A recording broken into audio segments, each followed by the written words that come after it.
किसी ने बड़े कमाल की बात कही है कि अंदाजे से ना नापिए किसी इंसान की हस्ती, अक्सर ठहरे हुए दरिया गहरे हुआ करते हैं। नमस्ते दोस्तों, मैं हूं आरजे कार्तिक। एक बार एक प्रोफेसर अपनी क्लास में स्टूडेंट्स को एक कहानी सुना रहे थे। तो कहानी इस प्रकार की थी कि एक समुद्र में बड़ा जहाज जा रहा था, बहुत सारे यात्री उस पर सवार थे। अचानक से एक एक्सीडेंट होता है, दुर्घटना होती है और जहाज जो है खराब हो जाता है। जहाज का कप्तान अनाउंस करता है, कैप्टन अनाउंस करता है कि सारे यात्रियों को फटाफट से खाली करना होगा क्योंकि ये डूबने वाला है। लाइफ बोट जो है उन पर सवार होने के लिए लोगों की भीड़ लग जाती है। लोग जो है तैयार होते हैं कि बस हमें मौका मिल जाए। लगभग सारे यात्री सेफली किनारे तक पहुंच भी जाते हैं, रेस्क्यू टीम्स भी आ जाती हैं। लेकिन एक अंत समय आता है जब जहाज बस डूबने वाला होता है। सिर्फ एक ही लाइफ बोट बची होती है, लेकिन जहाज पर दो व्यक्ति थे। एक कपल था, एक युगल जोड़ा था, पति पत्नी। पति जो था वो पत्नी को धक्का देता है, जहाज पर ही रोकता है और खुद कूद जाता है लाइफ बोट पर। और किनारे की तरफ जब जा रहा होता है, जब जहाज डूब रहा होता है, जिस पर वो पत्नी खड़ी होती है, वो चिल्लाती है और कहती है अपने पति से कुछ। तो प्रोफेसर ने अपनी कहानी बीच में रोक करके बच्चों से पूछा कि क्या लगता है, क्या कहा होगा। तो सारे बच्चों ने कहा, मोस्टली ने जवाब दिया कि सर कहा होगा आई हेट यू, मैं तुमसे नफरत करती हूँ, इतना प्यार किया तुमने धोखा दिया, ये हो।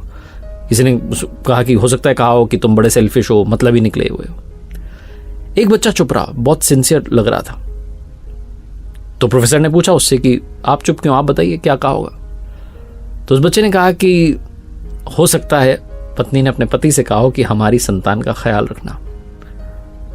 प्रोफेसर चौंक गए, उन्होंने कहा सही जवाब है, लेकिन तुम्हें कैसे पता, तुमने कहानी सुन रखी थी। उस लड़के ने कहा नहीं सर, मैंने कहानी नहीं सुनी हुई थी।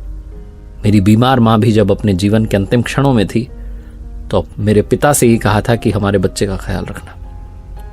प्रोफेसर दुखी, उन्होंने कहा कि आपकी बात सही है, जवाब सही है आपका। यही कहा उस पत्नी ने अपने पति से कि हमारी संतान का ख्याल रखना। प्रोफेसर ने कहा लेकिन कहानी भी बाकी है। उन्होंने कहानी आगे बढ़ाई, उन्होंने कहा कि वो जो जहाज था उस पर जो महिला बची थी, वो जहाज बस डूब गया, उस महिला की मौत हो गई। जो पति था वो किनारे पर आ गया, घर पहुंचा, वहां उनकी बेटी थी। उस छोटी बच्ची का लालन पालन किया, उस संतान का पालन पोषण किया, उसे पढ़ाया लिखाया, उसका विवाह करवाया। और समय का चक्र है, उस व्यक्ति की भी जान चली गई, उसकी भी मौत हो गई।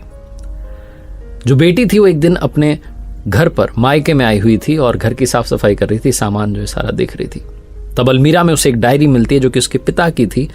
और उस डायरी के अंतिम पेज पर लिखा हुआ था कि मुझे क्षमा करना, मैं उस समय समंदर में तुम्हारे साथ समाना चाहता था, लेकिन चाह करके भी ऐसा नहीं कर सका।